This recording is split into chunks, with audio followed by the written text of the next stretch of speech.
यदि तुम उन्नति करना चाहते हो, धनवान बनना चाहते हो, तो इसके लिए क्या करना चाहिए? इसके लिए आपको 6 काम करना पड़ेगा। 6 चीजें अगर आपकी जिंदगी में आती है तो आप गरीब नहीं रह सकते। आप बोलो तो आज ही बता दूं ये 6 चीजें कौन कौन है। बताऊं? आज बता दो। ये 6 चीजें ध्यान से सुनना, चूकना नहीं है। नंबर 1, उत्थानम। उत्थान करने के लिए 6 चीजें हैं। ऊपर उठने के लिए, आगे बढ़ने के लिए, विकास के लिए। उत्थानम। संयमो दाक्ष्यम अप्रमादो धृति अस्मृति समिच्छा समारंभो विद्धि मूलम भविष्यतु। ये विदुर जी ने धृतराष्ट्र को बताया है। नंबर 1, संयमो। जो लोग धनवान बनना चाहते हैं, आगे बढ़ना चाहते हैं, उन्नति करना चाहते हैं, उनके लिए फार्मूला है संयमो। संयम का अर्थ होता है नियंत्रण। नियंत्रण का अर्थ होता है कंट्रोल। कंट्रोल का अर्थ होता है क्या? कंट्रोल का अर्थ कंट्रोल, और क्या अर्थ? संयमो यानी जिनको अपने आप के ऊपर संयम है, नियंत्रण है, कंट्रोल है। आपने महिलाओं को भोजन बनाते हुए देखा होगा, तो भोजन एक तो भगोना होता है, पतीली होती है, और दूसरा वो कुकर होता है। तो भगोना में जब दाल पकाती है तो 1 घंटे में दाल पकती है, लेकिन कुकर में जब ये दाल पकाती है तो केवल 7 मिनट में दाल पक जाती है। अंतर क्या है? चूल्हा वही है, गैस वही है, बनाने वाली वही है, दाल वही, पानी वही, सब वही, केवल बर्तन बदला हुआ है। बर्तन में क्या फर्क है? भगोने में जब पकाती है तो स्टीम बाहर निकल रही है, लेकिन कुकर में जब दाल पकाती तो स्टीम बाहर नहीं निकलती, अंदर रहती है। स्टीम कंट्रोल में है, नियंत्रण में है, तो दाल 7 मिनट में पक जाती है। याद रखना, जो 70 साल में तुम विकास करोगे, अगर तुम्हारे ऊपर कंट्रोल है, नियंत्रण है, तो वो 7 साल में उतना विकास हो जाएगा जो 70 साल में करोगे। तो अपने ऊपर कंट्रोल क्या करोगे तुम? अपने ऊपर ये मन को कंट्रोल करना। कभी मन आपका ललचाता है कि दारू पी लूं, तुरंत कंट्रोल करो। कभी मन ललचाता जुआ खेल लो, ताश खेल लो, कंट्रोल करो। कभी मन में गुस्सा आती है तो मन होता गाली दे दूं, माँ बाप को गाली दे दूं, पड़ोसी को गाली दे दूं, तुरंत कंट्रोल करो। कभी मन में लालच आता चोरी कर लूं, चोरी से भी मन को कंट्रोल करो। सारी बुराइयों से जो अपने मन को कंट्रोल कर लेता है, उसका विकास तीव्र गति से प्रारंभ हो जाता है और उसको कोई रोकने वाला नहीं। कभी मन में आलस्य आता है, आलस्य से भी अपने को कंट्रोल करो। ऐसा मन बोलता ना, कर लेंगे, देख लेंगे, हो जाएगा, क्या जल्दी है, कंट्रोल करो। संयमो दाक्ष्यम। अब दूसरा लक्षण, दूसरी बात, दाक्ष्यम बनो। दाक्ष्यम क्या होता है? दाक्ष्यम माने दक्ष होना। दक्ष माने पारंगत होना। पारंगत माने प्रवीण होना। प्रवीण होना मतलब कुशल होना। कुशल होना मतलब मर्मज्ञ होना। मर्मज्ञ होना मतलब स्पेशलिस्ट होना। स्पेशलिस्ट मतलब विशेषज्ञ होना। अरे यहाँ पर रायबाजी सिखाने के लिए थोड़े बैठा हूँ, एक बात बता दूँ, बात खत्म हो। हाँ, वो कोई हिंदी थोड़े पढ़ा रहा है, बस इतना। दक्ष बनो यानी कुशल बनो। तुम्हें दक्षता हासिल होनी चाहिए। जैसे मैं प्रवचन करता हूँ, तो प्रवचन करने में यदि हमको दक्षता हासिल है, कुशलता हासिल है, तभी तो हमको लोग बुलाएंगे, नहीं तो कौन बुलाएगा? हम बोलें कि थोड़ा थोड़ा प्रवचन आता है, तो थोड़ा थोड़ा वाले कौन काम? थोड़ा थोड़ा तो सभी को आता है। पूर्णता होनी चाहिए। मुकेश अंबानी का जो ड्राइवर है उसका वेतन 2.25 लाख रुपये महीने है। यहाँ पर तो 2.25 लाख में तो कम से कम 25 ड्राइवर मिल जाएंगे, लेकिन वे ड्राइवर किस मॉडल के होंगे? मुकेश अंबानी का जब ड्राइवर गाड़ी चलाता है, मुकेश अंबानी को डर नहीं लगता, गाड़ी कहीं लड़ नहीं सकती। और मुकेश अंबानी का ड्राइवरी के साथ साथ वो ड्राइवर मैनेजमेंट भी करता है, सारी सेटिंग कर देता है। और ये ऐसे ऐसे ड्राइवर जब ब्रेक मारते हैं तो सवारी आगे गिर जाती है, और गियर बदलते हैं, स्पीड पकड़ते हैं, एक्सीलेटर दबाते हैं, तो सवारियाँ सब पीछे लुढ़क जाती है। और ड्राइवर से कहते कैसे चला रहे हो, तो बोलता तो खुद चला लो, मैं नहीं चलाता। ड्राइवर की क्वालिटी गिर गई। और जिस व्यक्ति में क्वालिटी नहीं है, उसकी दुनिया के अंदर कोई डिमांड नहीं है। जो काम तुम करते हो वही काम बहुत लोग कर रहे हैं, इसलिए अपनी क्वालिटी में निखार लाइए। अभी पटना में मेरा कार्यक्रम था, ठाकुर राम अनेक सिंह कार्यक्रम के मुख्य आयोजक थे, लल्लन कुमार पुजारी भी व्यवस्थापक थे, साईं बाबा चैरिटेबल ट्रस्ट मंदिर की ओर से कार्यक्रम था पटना में, पाटलिपुत्र में। तो वे मेरे लिए पराठा और सब्जी बना कर लाए। तो मैंने कहा सब्जी बहुत अच्छी है क्या? तो उनकी पत्नी ने कहा कि मेरे पति जी ने बनाया है। तो हमने कहा तुम? बोले मेरे से भी अच्छा ये बना लेते हैं, इसलिए महीने में 25 दिन तो यही बनाकर खिलाते हैं। और मुझको बनाना भी इन्होंने ही सिखाया है। मुझे उतना अच्छा बनाना नहीं आता था, पर इन्होंने सब सिखा दिया मुझको। क्या बात है! क्वालिटी।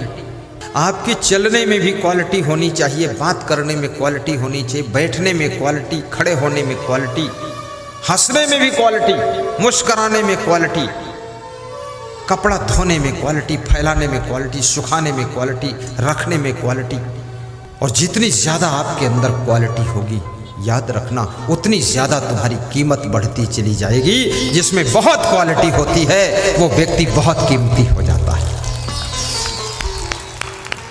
सासू को भी अपनी क्वालिटी में विकास करना चाहिए, बहुओं में ही क्वालिटी होना चाहिए, केवल चेहरे में क्वालिटी नहीं। कितनी महिलाएं और कितने पुरुष केवल अपने चेहरे को सुंदर बनाते हैं, बस बाकी उनकी पीठ में गोबर लगा है, कोई मतलब। चेहरा सजाते संवारते रहते हैं, केवल चेहरे से काम नहीं चलेगा। गले में सुंदर हार है और गले की आवाज़ ऐसी कर्कशा आवाज़ है। गले की शोभा केवल सोने के हार से नहीं है, गले की शोभा तुम्हारी मधुर वाणी से है। ऐसी वाणी बोलो कि आपके घर के लोगों की थकान मिट जाए और उनके सूखे हुए चेहरे पर मुस्कान आ जाए। राजस्थान में बहुत से पुरुष लोग भी चैन पहनते हैं, और इतनी मोटी चैन, 250-250 ग्राम की चैन, 400 ग्राम की चैन। तो मैंने कहा ये 400 ग्राम की चैन? अरे बोले मेरी वाइफ 100 ग्राम की पहने थी। मैंने कहा अरे तू क्या पहनेगी? मैं ऐसी चैन पहनूंगा तेरे पीछे छोड़ दूंगा। 400 ग्राम की चैन। सोने चांदी की चैन पहनना बुरा नहीं है, पहन सकते हो, लेकिन याद रखना ये सोने चांदी की चैन तुम्हारी जिंदगी में चैन नहीं ला सकती है। जब आपकी वाणी सुधर जाएगी, स्वभाव सुधर जाएगा और मधुरता आ जाएगी, तो आपकी जिंदगी में चैन आ जाएगी। जो कि सोने की चैन से भी चैन नहीं मिलती है, वो आपके सुधार से चैन आएगी।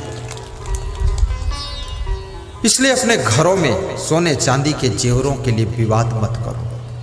सोने के गहनों को बेच करके लोहे की कार ले आइए और उसमें बैठ कर चलिए।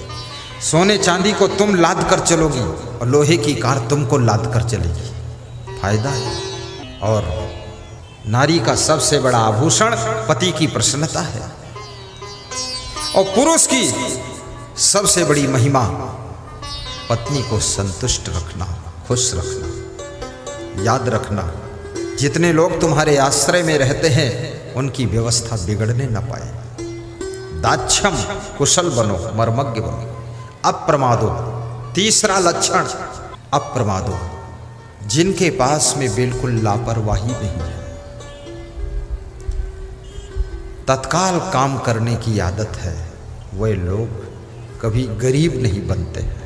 जो टाल मटोल नहीं करते हैं, लापरवाही नहीं करते हैं, कल कर लेंगे, परसों कर लेंगे, हो जाएगा, देख लिया जाएगा, ऐसी भाषा नहीं बोलते हैं। जो तुरंत करने के लिए तैयार हो जाते हैं, ऐसे लोगों के घर में लक्ष्मी का निवास रहता है। इसलिए आलस्य को दूर करिए।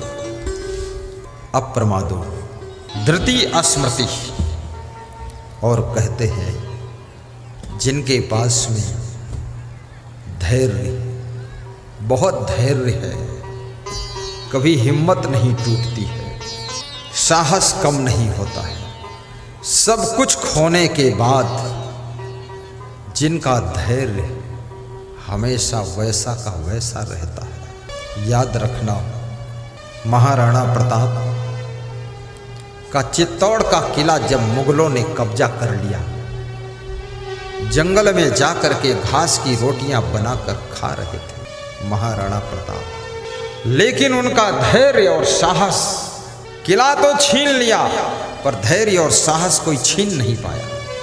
पुनः जंगल में सेना तैयार करके अपने चित्तौड़ के किले को वापस लेते हैं, अपने राज सिंहासन पर विराजमान होते हैं और साथ साथ में मुगलों को खदेड़ कर बाहर कर देते हैं। याद रखना, तुम्हारा धैर्य, तुम्हारा साहस, तुम्हारी हिम्मत खोया हुआ सब कुछ वापस लाने का काम करता है। इसलिए कभी धैर्य को टूटने मत देना।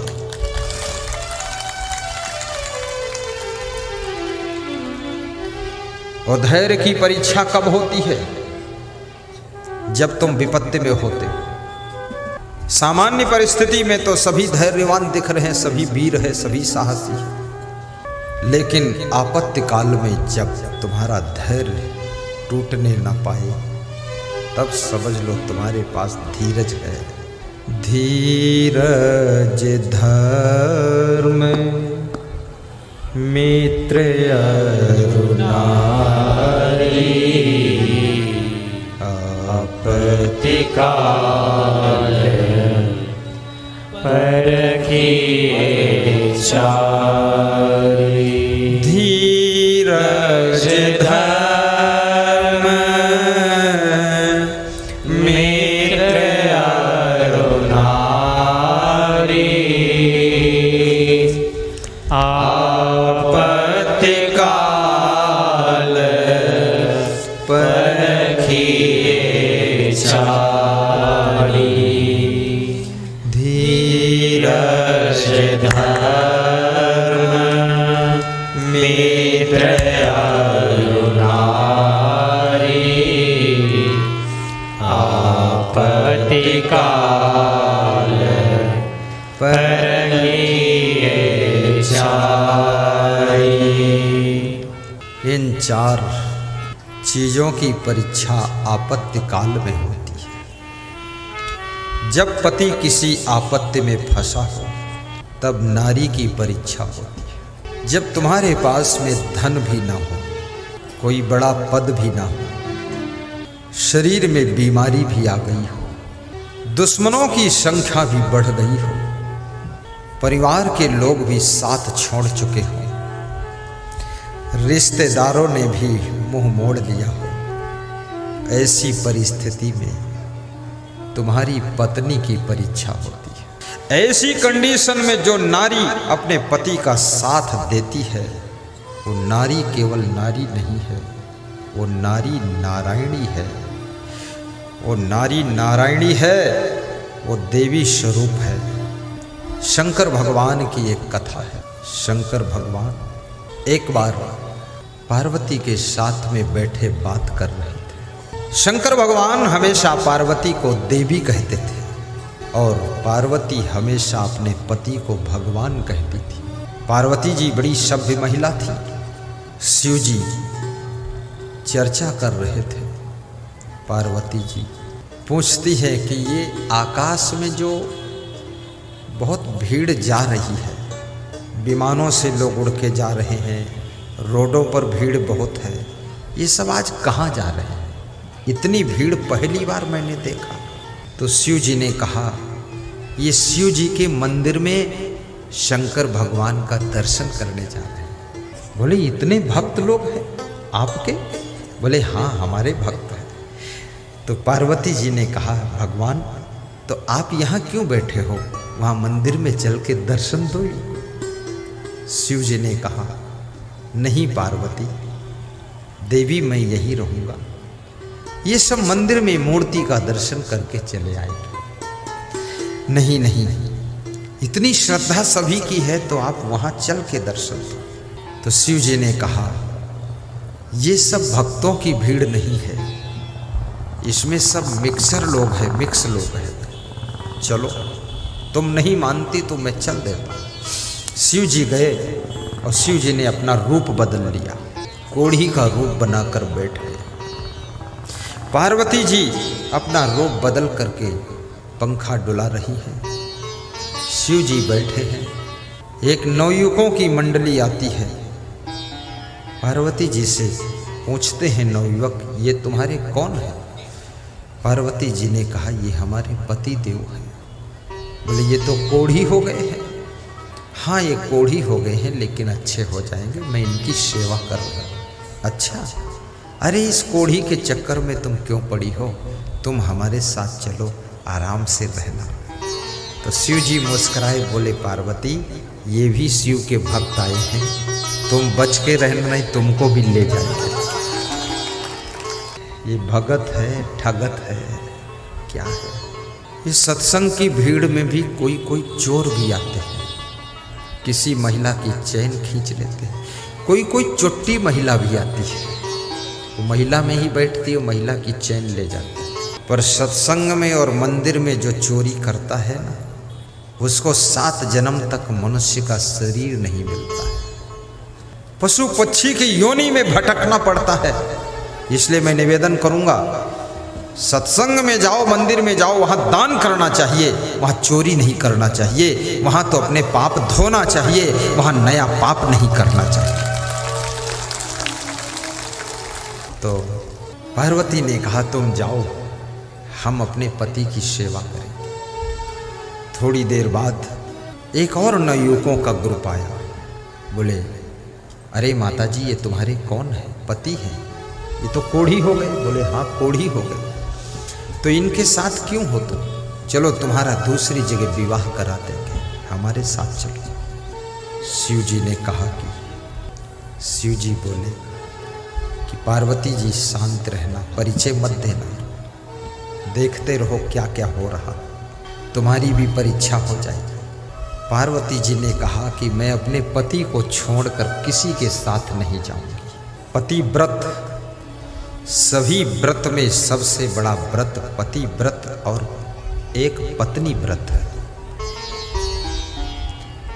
आप कोई व्रत रहो या न रहो, लेकिन सभी व्रतों का राजा है। साधु के लिए ब्रह्मचर्य व्रत सर्वश्रेष्ठ व्रत है, और गृहस्थ के लिए एक पत्नी व्रत और एक पति व्रत, ये सबसे बड़ा व्रत है। इसलिए याद रखना, ये व्रत गृहस्थ के लिए तपश्चर्या है, इस व्रत को पूरा करो। तो दूसरा ग्रुप भी चला गया। तीसरा एक ग्रुप आया, बूढ़ों का ग्रुप था। देखा कि एक सुंदर नारी एक कुष्ठ रोगी के ऊपर पंखा डुला रही है। पूछा, आप कौन हो देवी, और ये कौन है तुम्हारे रिश्ते में जिन पर तुम पंखा डुला रहे हो? ये मेरे पति देव हैं। अच्छा, आपका शरीर इतना सुंदर है, स्वर्ण जैसी काया, और इनका शरीर ये कोढ़ी, इनके साथ में तुम क्यों हो? कोई तुम्हें दूसरा अच्छा पति नहीं मिला? पार्वती ने कहा, इनसे अच्छा और कोई पति नहीं। तो एक बूढ़े ने थोड़ी गुड़ निकाली और दिया, और 20 रुपये दिए कि ये तुम्हारे कोमल अंगुलियों की सेवा से अच्छे हो जाएंगे, ये दवा से अच्छे नहीं होंगे, ये तुम्हारी कोमल सेवा से अच्छे होंगे। ये थोड़ी गुड़ ये भक्त लाया है, तुम भी खा लेना, इनको खिला देना, और 20 रुपये दे रहा हूँ, कुछ फल खरीद कर इनको खिला देना। ये इनकी सेवा से ही तुम्हें भगवान का दर्शन होगा, भगवान का दर्शन होगा। ये सुन करके शिव जी ने अपना वास्तविक रूप प्रकट कर दिया, पार्वती जी ने भी वास्तविक रूप प्रकट किया। तो उस बूढ़े ने जिसने गुड़ दिया था, 20 रुपये दिए थे, देख करके खुश हो गया। बोले, आप तो शिव जी हैं, आप पार्वती जी हैं। तो उन्होंने कहा, हम यहाँ भक्तों की परीक्षा लेने के लिए आए थे, इसलिए हम कोढ़ी बने थे। हम कोढ़ी नहीं हैं, हम शिव भगवान हैं। हे भगवान, आपको कौन पहचान पाता है? वास्तव में कहते हैं कि जिस दिन भगवान नहीं मिलता है, उस दिन भोजन नहीं मिलता है, भोजन नहीं मिलता है। भगवान रोज मिलता है, भोजन भी रोज मिलता है। लेकिन भगवान को तुम पहचान नहीं पाते हो। और जिस दिन भगवान को पहचान लेते हो उसी दिन तुम सुखी और धन्य हो जाते हो।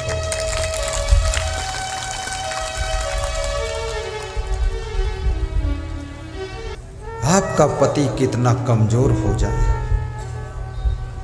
उसका साथ मत छोड़ना। आपकी पत्नी कितना बीमार हो जाए उसका साथ मत छोड़ना। माँ बाप कितने कमजोर हो जाए, यदि तुम उनके बेटे हो, बहू, वृद्धावस्था में उनकी सेवा करना।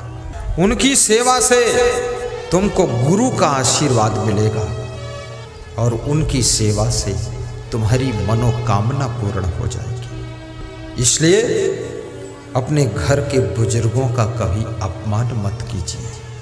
और निवेदन करूंगा, छोटे छोटे बच्चों में कृष्ण भगवान का दर्शन कीजिए। यही बच्चे एक दिन मुख्यमंत्री, प्रधानमंत्री बनेंगे और यही बच्चे एक दिन हम जैसे संत बन करके पूरी दुनिया को ज्ञान भी बांटेंगे, ज्ञान भी बांटेंगे। आज एक पति पत्नी आए हमारे पास, स्कूल में निवास है, प्रणाम किया, कुछ दान दिया, फल दिया और बोले ऐसा आशीर्वाद दो कि मेरा पुत्र आप जैसा संत बने।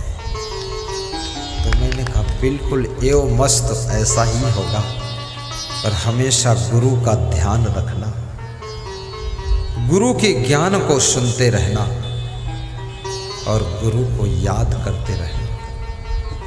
आपके द्वारा कोई धर्म पुत्र, भक्ति पुत्र, ज्ञान पुत्र इधर खड़े और कोई महान पुत्र का जन्म होगा।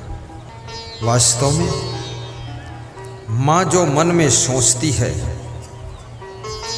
उसके गर्भ के अंदर उसी तरह से महान आत्मा आती है।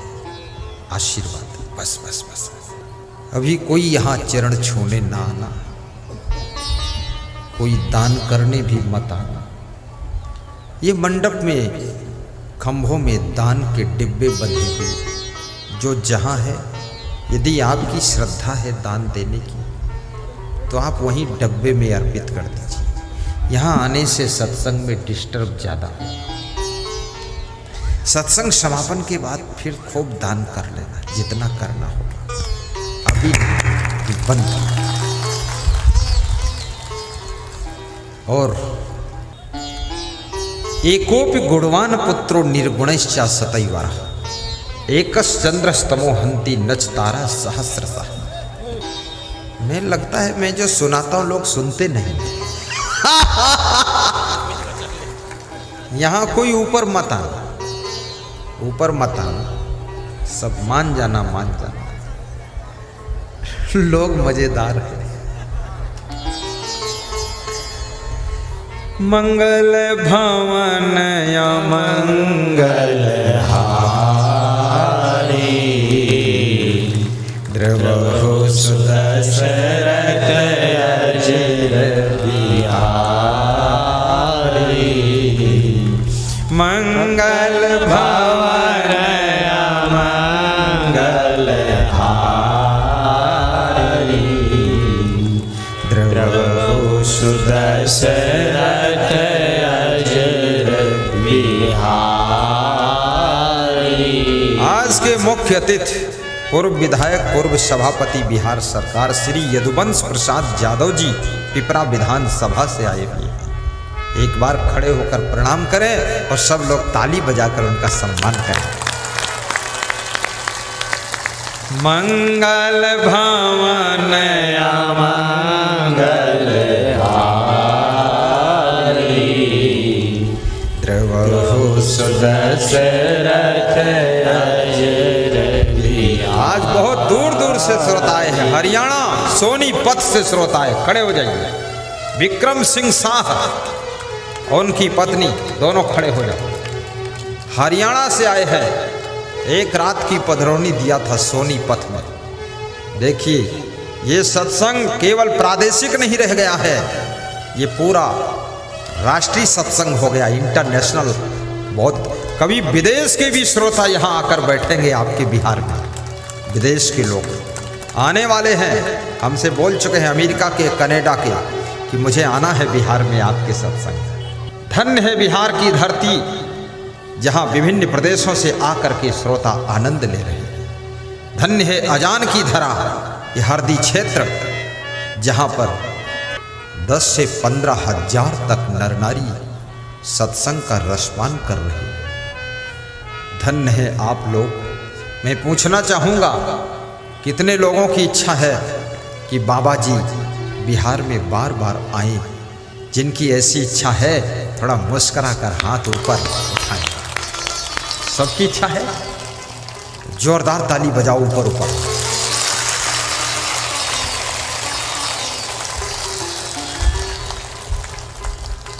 वाह वाह, ऐसे ताली बजती लगते चना भूंज रहे हैं।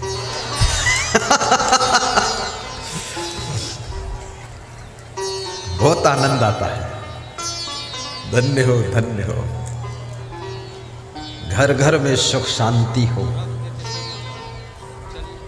महान हो आप, भाग्यवान हो आप।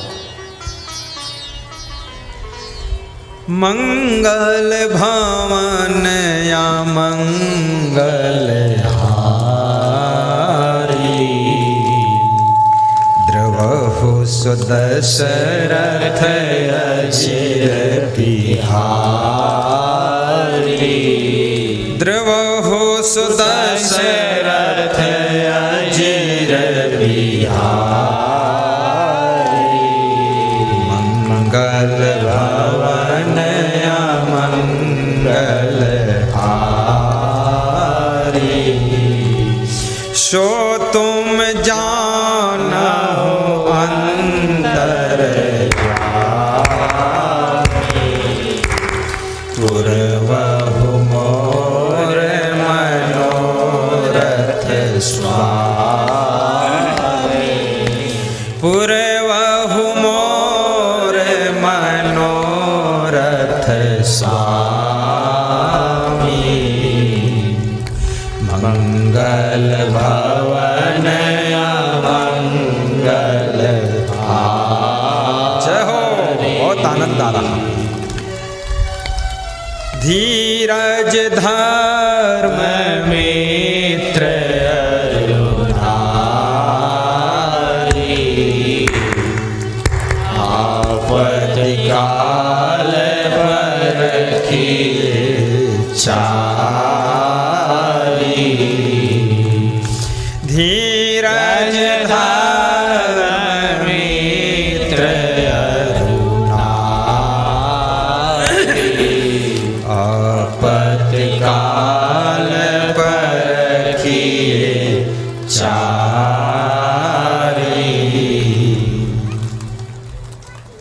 धीरज, मित्र और नारी और धर्म, ये चार की परीक्षा आपत्ति में होती है।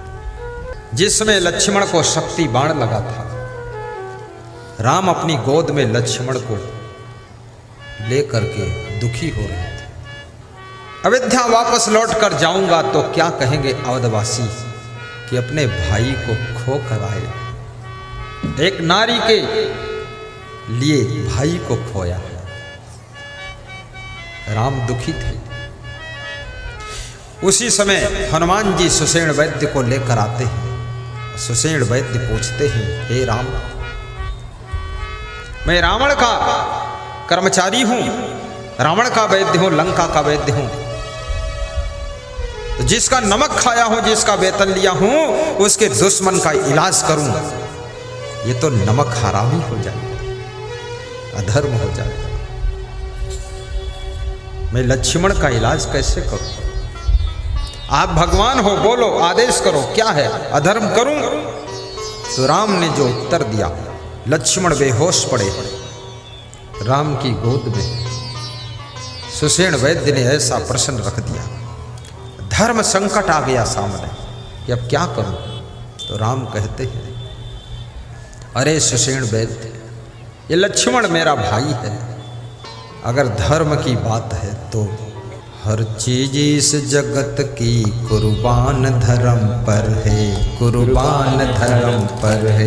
हर चीज इस जगत की कुर्बान धर्म पर है, कुर्बान धर्म पर है। धन मकान संपदा जी जान धर्म पर है, धन मकान संपदा जी जान धर्म पर है। हर चीज इस जगत की कुर्बान धर्म पर है, कुर्बान धर्म पर है। सुनना, ये पंक्तियां ध्यान देना। पुत्री का धर्म, पुत्र का धर्म, पिता का धर्म, माँ का धर्म, सासू का धर्म, बहू का धर्म, ड्राइवर का धर्म, नौकर का धर्म, मालिक का धर्म, साधु का धर्म, गुरु का धर्म, शिष्य का धर्म, दुकानदार का धर्म, ग्राहक का धर्म, सबके साथ में धर्म जुड़ा हुआ है। जब धर्म को निभाने के लिए हर चीज कुर्बान है तो धर्म को कुर्बान मत करना, धर्म की रक्षा करना।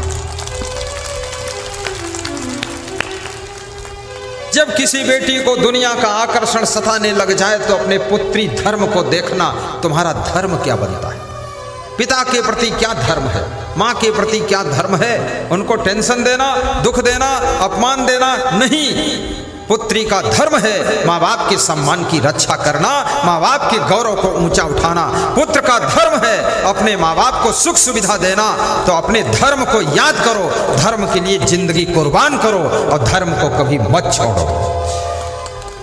हर चीज इस जगत की कुर्बान धर्म पर है, धन मकान संपदा जी जान धर्म पर है, जी जान धर्म पर है। धन मकान संपदा जी जान धर्म पर है, जी जान धर्म पर है।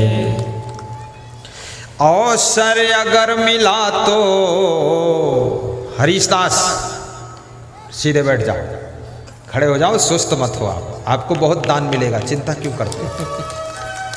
ये कुंभ मेला के प्रभारी है, दान प्रभारी है। उज्जैन में आश्रम बन रहा, उसके दान प्रभारी है। ये सुस्त बैठे हैं। हमने कहा सुस्त क्यों, मस्त रहो। ये बिहार की धरती भक्तों की धरती है, धर्म की धरती है, दानियों की धरती है। यहाँ पर कोई काम अधूरा रहता ही नहीं है। बिहार में आ गए तो समझ लो बिहार में सब कुछ उपहार में मिल जाता है, उपहार में मिल जाता है।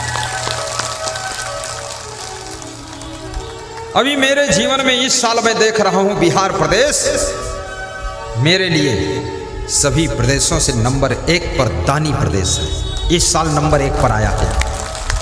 अभी तक ये नंबर 2, नंबर 3 पर था, लेकिन 2021 में नंबर 1 पर आ गया। तुम 1 नंबर पर हो। श्रोताओं की भीड़ में भी नंबर 1 आपका है, और दान में नंबर 1 आपका है, प्रेम में नंबर 1 आपका है। पर दूसरे प्रदेश वाले कहीं नाराज ना हो जाए कि वहां जाकर नंबर 1 क्यों दिया। तो दूसरे प्रदेश वालों को नाराज होने की जरूरत नहीं है। तुम भी श्रद्धा बढ़ाओ, नंबर 1 पर आओ तो क्या फर्क पड़ता है। बोलो धनेश्वर मुखिया, हंस दे जोर से। हर चीज इस जगत की कुर्बान धर्म पर है, धन मकान संपदा जी जान धर्म पर है, धन मकान संपदा जी जान धर्म पर है। हमारे एक भक्त हैं हीरालाल साहू, बेगूसराय में पहली बार उनको मैंने देखा। इसी साल प्रोग्राम किया तो कह रहे थे मकान अभी बनाया नहीं हूं, लेकिन बनाऊंगा, थोड़ा बड़ा बनाऊंगा। एक साइड में आपका भी रहना चाहिए, दूसरे साइड हमारा रहना चाहिए।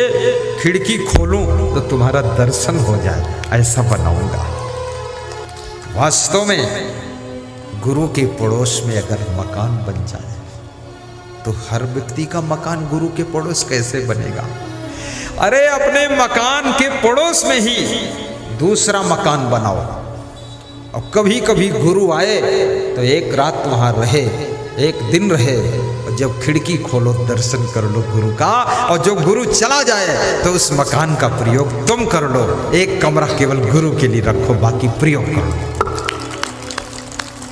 हमारे सब भक्तों का मकान बड़ा बनना चाहिए, गाड़ी भी बड़ी होनी चाहिए, अच्छी गाड़ी, और घर में खूब धन धान्य होना चाहिए।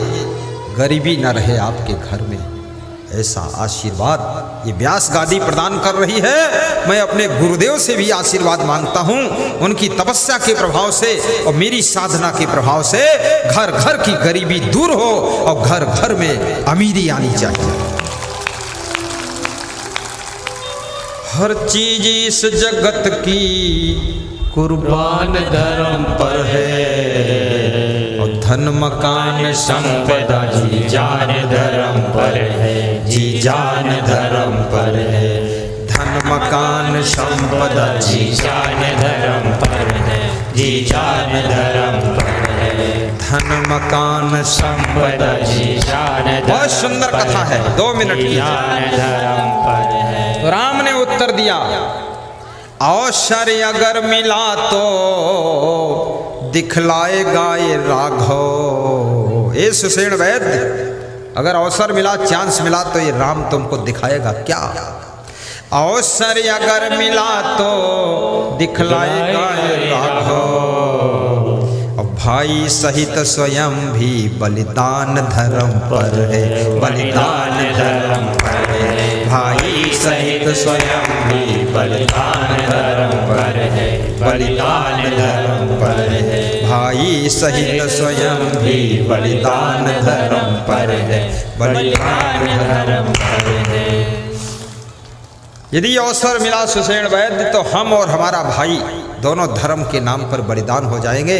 मैं नहीं कहता हूँ मेरे भाई का इलाज करो, अगर आपको लगता है कि तुम्हारा धर्म टूट रहा है तो मत इलाज करो, धर्म के नाम पर मेरा भाई मर जाने दो। लेकिन मैं कौन हूं ये समझो, मेरे पुरखे, मेरे पूर्वज राजा हरिश्चंद्र थे जो सत्य धर्म को पालन करने के लिए कालू डोम के घर पानी भरे थे। कालू के घर बिके थे पुरखे हमारे जाकर, कालू के घर बिके थे पुरखे हमारे जाकर, और रघुकुल की ये जो संपदा संतान धर्म पर है, संतान धर्म पर है। हर चीज इस जगत की कुर्बान धर्म पर है, कुर्बान धर्म पर है। धन मकान संपदा जी जान धर्म पर है, हर चीज इस जगत की कुर्बान धर्म पर है, कुर्बान धर्म पर है। ये बात सुन करके सुषेण वैद्य हंसने लगा, बोला वैद्य का भी धर्म होता रोगी का इलाज करना।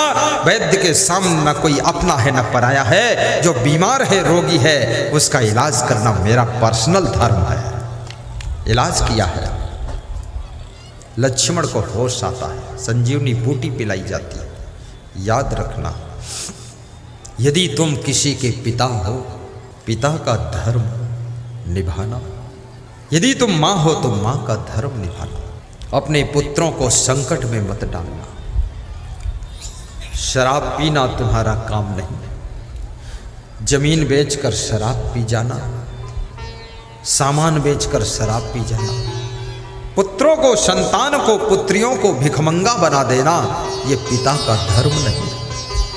पिता का धर्म है जो तुम्हारे पिता को उसके पिता के द्वारा मिला है, वह संपदा अपने पुत्रों को सुरक्षित वापस दे, क्योंकि ये संपदा तुम्हारे पिता की नहीं है, ये पिता के पिता की है, और पिता के पिता ने तुम्हारे पिता को दिया है। तुम्हारे पिता का धर्म है अपने पुत्रों को दे करके जाए। दारू पीने की कोई इजाजत धर्म नहीं देता है। और माँ का धर्म भी ठीक से निभाओ। पुत्र का धर्म, वृद्ध हो जाए माँ बाप, धन कमा कर लाना, उनका ख्याल करो। गुरु का धर्म निभाओ ठीक से। यदि तुम गुरु बने हो तो वैराग्य से रहो, ज्ञान में रहो, ब्रह्मचर्य से रहो, तप से रहो, और पूरे जगत के कल्याण के लिए सत्संग सुनाओ, दर्शन दो, सबका कल्याण करो। ये गुरु का धर्म है। गुरु का धर्म इतना ही नहीं है केवल भंडारा खाए, भंडा फोड़ करे, नहीं। गुरु का धर्म है कि ऐसा भंडारा हो जिसमें लाखों लोग भोजन करें, महाप्रसाद ग्रहण करें और गुरु सबको देखता रहे, दृष्टि कृपा की डालता रहे और सबको आशीर्वाद देता रहे। ये गुरु का धर्म होता है। जय जय जय जय जय जय हो। वाह जय वाह।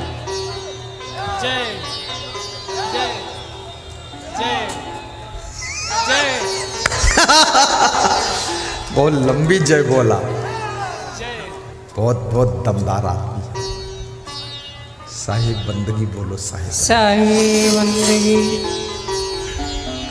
तुम्हें देख कर के ये ख्याल आ रहा है कि जैसे फरिश्ता दर्श दे रहा है। तुम्हें देख करेंगे ये ख्याल आ रहा है कि जैसे फरिश्ता दर्श दे रहा है। कोई मेरी आँखों को देखे तो समझे कि तुम मेरे क्या हो, कि तुम मेरे क्या हो। कोई मेरी आँखों को देखे तो समझे कि तुम मेरे क्या हो, कि तुम मेरे क्या हो। तुम ही मेरे मंदिर, तुम ही मेरी पूजा, तुम ही देवता हो, तुम ही देवता हो। जिधर देखता हूँ नजर तुम ही आते, सभी भक्त साधक तेरे गीत गाते, गीतों की माला के गवैया तुम ही हो। जीवन की नैया के खेवैया तुम ही हो। तुम ही मेरे मंदिर, तुम ही मेरी पूजा, तुम ही देवता हो, तुम ही देवता हो। तुम ही राम मेरे कन्हैया, तुम ही हो। जीवन की नैया के खेवैया तुम ही हो। बोलिए सदगुरु भगवान की जय। तो मैं 6 बातें आपको बता रहा था। उत्थानम संयमो दाक्ष्यम अप्रमादो धृति स्मृति समिच्छा समारंभो। 5वीं चीज जिनकी स्मरण शक्ति अच्छी है, याद शक्ति, मेमोरी स्ट्रांग है, उनके घर में धन आता है। इसलिए अपनी बुद्धि को भी बढ़ाओ। और बुद्धि यदि बढ़ाना चाहते हो तो क्या करना पड़ेगा? टेंशन कम किया करो, प्रसन्न रहा करो, दिन भर में 2-4 बार ठहाका लगा दिया करो, भोजन कम किया करो, पानी ज़्यादा पिया करो, आपकी बुद्धि बढ़ेगी। जितना ज़्यादा तुम चिंता करोगे बुद्धि कम होती चली जाएगी। भोजन ज़्यादा खाओगे तो बुद्धि कम होती चली जाएगी। बुद्धि घटे बहु भोजन खाए। और याद रखना, साहिब बंदगी बोलो, साई बंदगी। वो एक भगत है, वो लेडीज जैसी आवाज में बोलता है तो पुरुष पर आवाज उसकी लेडीज जैसी। साहिब बंदगी से सब शांति से बैठो, कोई चिंता नहीं। थोड़ी देर कोई बातचीत मत करें महिलाएं, शांत रहे, कोई हल्ला गुल्ला नहीं मचाएंगे, शांति से साहिब बंदगी बोलो साहिब। साहिब बंदगी। तो स्मृति जिनकी स्ट्रांग है वह लोग विकास करते हैं। समीक्षा समारंभ हो, और जो लोग सोच विचार कर विवेक पूर्वक सही निर्णय लेते हैं, सही डिसीजन लेते हैं, उसके बाद कार्य का शुभारंभ करते हैं, वह लोग धनवान बनते हैं, धनवान बनते हैं। जल्दबाजी में डिसीजन मत लीजिए, गलत डिसीजन मत लीजिए, ठीक से सोच विचार कर डिसीजन लीजिए। आप सभी का जीवन मंगलमय हो।